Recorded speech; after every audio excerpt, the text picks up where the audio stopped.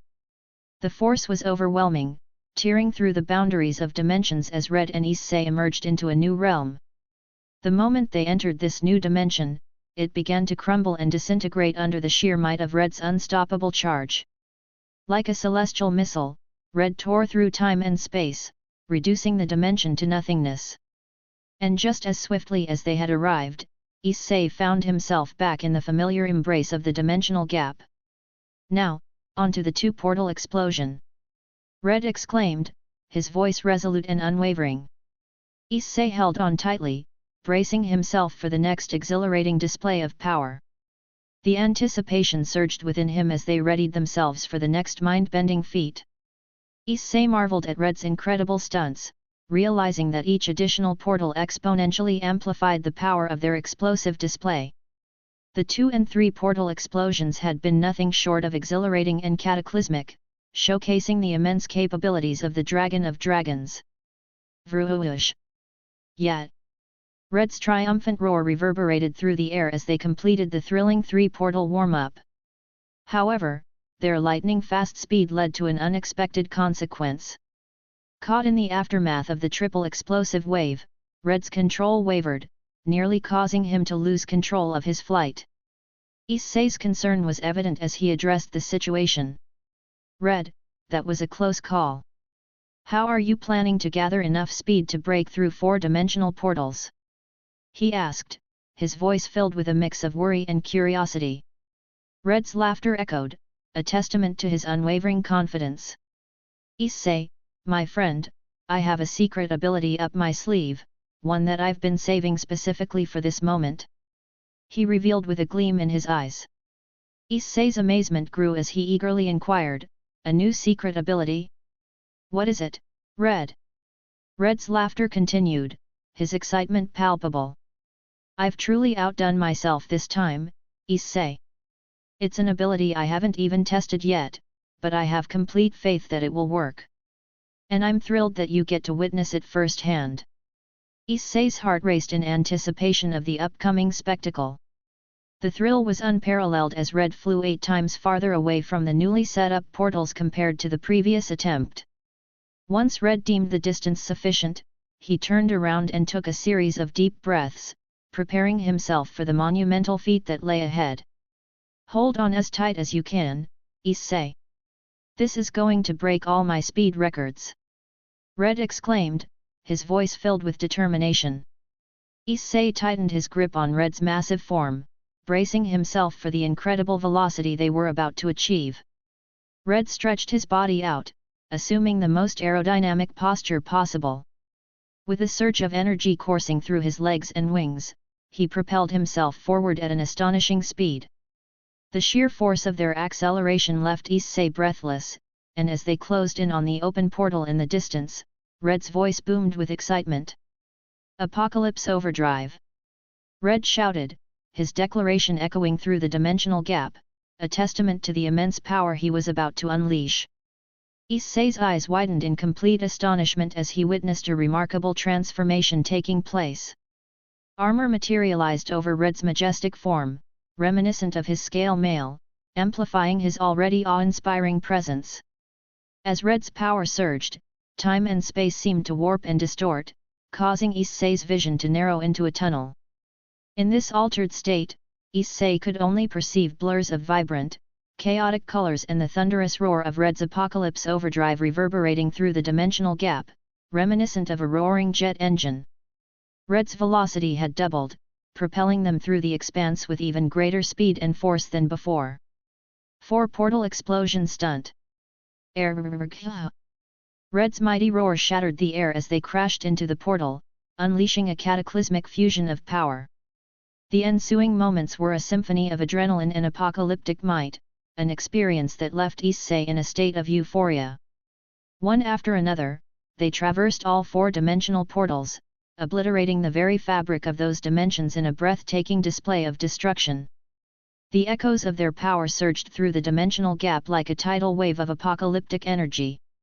Woo! Fucking awesome, Anaki!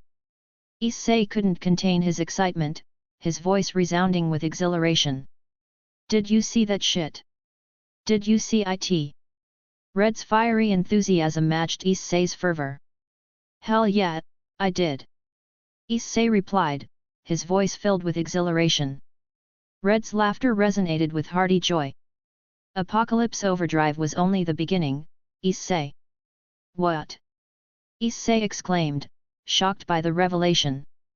We're taking it to the next level 5 portals. Red declared, his voice brimming with adrenaline and excitement. How? Issei shouted, his disbelief evident as Red prepared for another round of dimensional portals. Before Issei could fully process his question, he witnessed Great Red shooting off into the distance, surpassing their previous bounds. With a swift turn, Red faced the portals once again, his determination unwavering. He propelled himself towards them with an even greater velocity, surpassing all previous feats. The air crackled with electrifying energy as Red bellowed, I'm the fastest badass in the universe. Apocalypse Juggernaut Overdrive. The sheer magnitude of their power and the audacity of their endeavors left Issei exhilarated, eager to witness the mind-bending spectacle that awaited them. Chapter 100, Badasses. Issei's eyes widened in disbelief as he beheld the transformation of Red's armor, surpassing even its previous awe-inspiring form. It appeared as though Red had absorbed the chaotic power swirling within the dimensional gap itself, resulting in a sleeker, more menacing version of his armor that radiated with intensified energy. Moving with the speed of a blazing star, Red streaked through the dimensional gap, his roars echoing through the boundless expanse. 5 Portal Explosion Stunt. Red's thunderous roar reverberated as they soared through the portals once more. The release of their cataclysmic power birthed shockwaves of calamitous energy, causing explosions that rippled through the very fabric of the dimensional gap. The aftermath was a magnificent display of apocalyptic devastation, with Red and Issei riding the wave of the 5th portal's explosion like skilled surfers conquering a colossal tsunami. As the adrenaline subsided and their surroundings regained a semblance of tranquility, Red's armor gradually dissipated, revealing his panting form. Damn, that was fucking awesome! He exclaimed, the lingering thrill evident in his voice. Issei's amazement was palpable as he voiced his astonishment, I can't believe you pulled off 5 portal explosions. I was already blown away by the 4th one. When did you acquire this incredible apocalypse overdrive ability, Red? A proud chuckle escaped Red's lips as he responded, Het. I learned it while you were away. I realized I could achieve greater aerodynamics by modeling my armor after your balance breaker. And I even added energy dispensers to the wings and feet of my apocalypse overdrive, allowing me to channel my power into even greater speed. Oh, and did you notice the shades? They're pretty badass, right? A grin spread across Issei's face as he nodded in agreement. Hell yeah, they are. Damn, I've missed hanging out with you, Red. He chuckled warmly. Red let out a grunt of approval. Damn straight you did. This is what being a dragon is all about. By the way, you've been awfully quiet, Ddraig. How are you holding up? Red's inquiry shifted the focus to Issei's own partner, the Welsh Dragon. Ddraig's voice resonated with a mixture of pride and concern. I must admit, Red, your recent display of power has left me impressed. But remember, with great power comes great responsibility. Be sure to wield it wisely and not let it consume you. Red's expression turned serious as he nodded in understanding. You're right, Ddraig. I'll keep that in mind. We're a team, after all. We'll navigate this power together.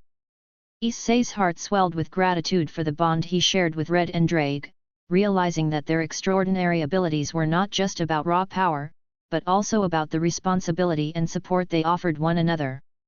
Ddraig's voice held a tinge of admiration as he spoke, better than expected after that last stunt. I must admit, Red, I'm truly amazed by your mastery of the Apocalypse Overdrive. Red responded with a hint of pride, humph, yep. I can create some pretty cool stuff when I have the right motivation. Issei's curiosity couldn't be contained any longer, and he spoke up slowly, Hey, Red, I have a question for you. The large dragon gruffly replied, What is it? Issei hesitated for a moment before continuing, Did you ever know God? I mean, we've touched on the subject a few times, but I have friends who worship him. It made me curious about what he was like. Great Red let out a hearty laugh, the sound echoing through the air. Oh, I knew him a bit. Let's just say we didn't exactly see eye to eye. Why's that? Issei's curiosity deepened. He was a square, obsessed with order and rules and all that crap, Red explained dismissively. God didn't particularly like dragons because we embody chaos, the antithesis of what he stood for. Still, we did come to an understanding at some point, a couple of thousand years ago. He promised he would leave me alone as long as I didn't go around destroying heaven or earth. After that, we were cool, for the most part. Issei's interest was piqued further, and he pressed on, How exactly did he die? I never really asked. Red grunted, clearly recalling the event. Ddraig hasn't told you? Well, it's funny considering he and Albion were the ones responsible for God's demise. We didn't directly kill him, but we played a significant role in his death, Ddraig clarified. Issei's eyes widened with surprise. Really? I thought you and Albion fought against him and lost. How did you both end up sealed then? Ddraig let out a weary sigh, preparing to share a more detailed account of their history. Well, I've only given you the abridged version of the story so far. When Albion and I engaged in our great and epic duel many centuries ago, our immense power frightened the angels, devils, and fallen angels. They joined forces out of fear and desperation. As I mentioned before, we managed to slay the Old Mu, the leaders of the fallen angels, and a few archangels.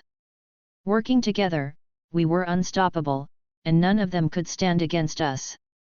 However, it was during that time that God made the ultimate sacrifice. He gave up his own life to seal Albion and me within the Longina's sacred gears, as he realized he couldn't defeat the two of us together. Although, truth be told, I don't think we truly faced his full power. He seemed rather weak during our encounter. Issei couldn't help but express his admiration, a wide grin stretching across his face. You guys must have been complete badasses back in your original bodies.